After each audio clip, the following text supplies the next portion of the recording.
situation and her plight. One of the things that we see is that she is not acting pragmatically whatsoever. It's not prudent or practical for her to give the only penny that she has left to her name to charity. And yet she does.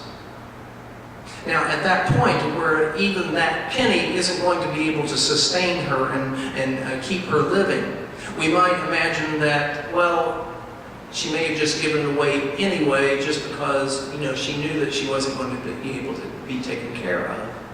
This passage kind of reminds us of a passage in the Old Testament where Elijah goes to a poor widow as well, who has a son.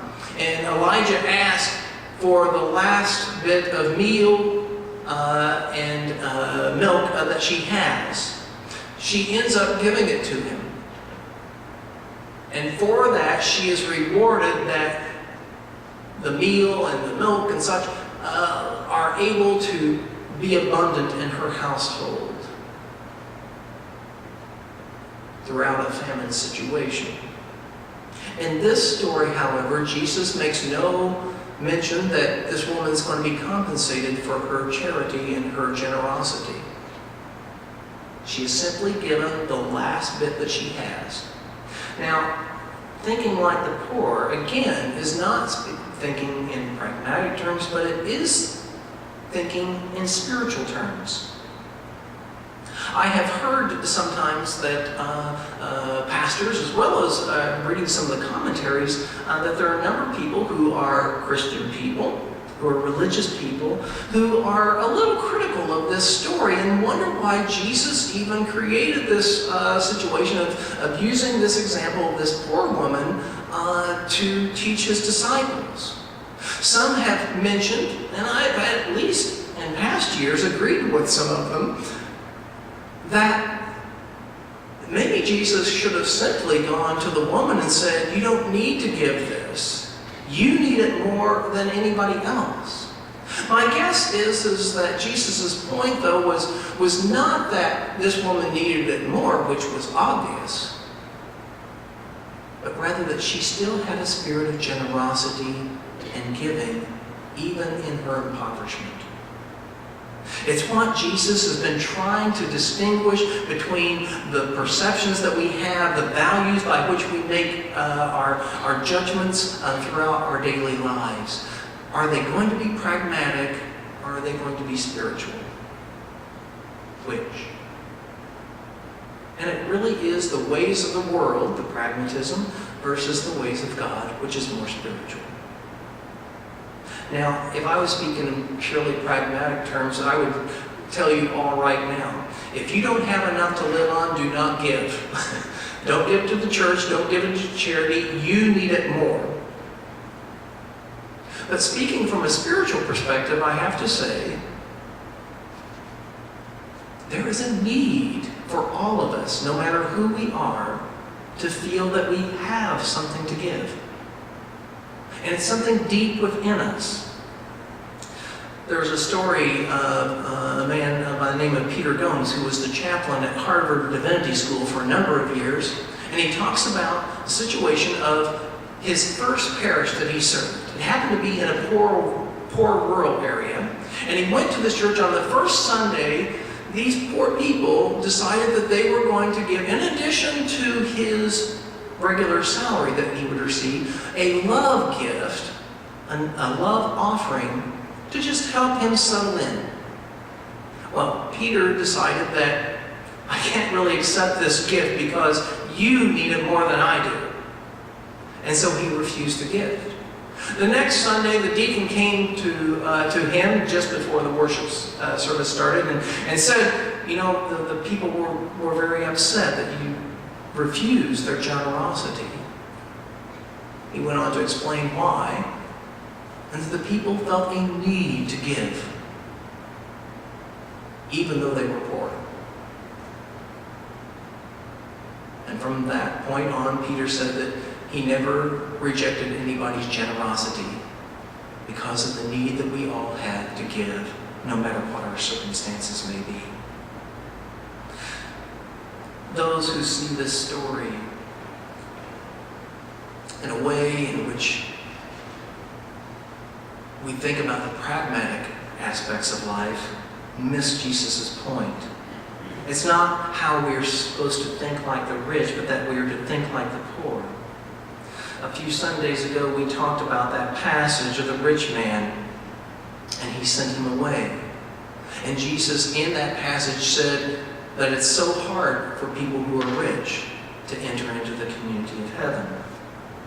His point was not about anything about being rich in itself, but rather about the attitudes that we take and that we cultivate over time when we see ourselves as being in an unfair or inequitable relationship with others.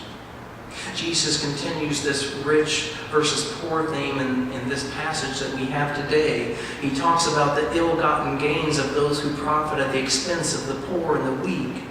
We see this yet today in things like tax cuts for the rich while the poor suffer. We see it even with Jeff Sessions' last act as Attorney General, who made it harder for the Justice Department to enforce sanctions against those who prey on the poor.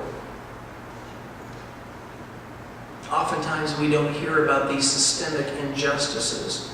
They just pass by us. But rules get made in which make it easier for the wealthy to benefit and for the poor to be unbenefited.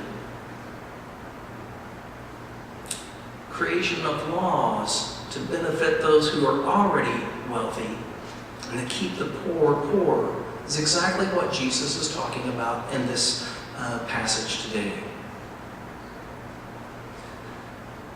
What then can we do? How can we be a different people? Jesus talks about this poor woman in such terms that he raises her up as an example of how to think. And when we think about her example, we recognize that she is doing it purely out of her own heart and soul. It makes me think of a woman who I knew who I would probably call the most generous person I ever met in my life. She is a Vietnamese woman whom I met and befriended, and she would, if she saw the need of anyone, I noticed this not only with regard to me, but also with friends and people that she knew, not just her family members, but even strangers, I saw this happen with her, is that if she saw some need with this person, she would find a way to supply that need. Oftentimes it would be going to the store and purchasing whatever it was to help this person out. Now, she didn't have a lot of money herself, but if she saw somebody's need, she had this compassionate heart in which she wanted to give of herself. I mentioned to her on several occasions when she gave things to me, and I thought, I'm probably better off than you are. You really don't need to do this. She said, and I appreciate that you think that way. I appreciate that you don't want to take advantage, but on the other hand, I just have a need to give. I couldn't refute that. And while I hadn't heard about the Peter Gomes story in his church, it sunk into me of the need that we all have to give. I can think about times in my own life in which I was probably the worst off financially speaking, and yet when I found opportunities to be generous in whatever ways that I could,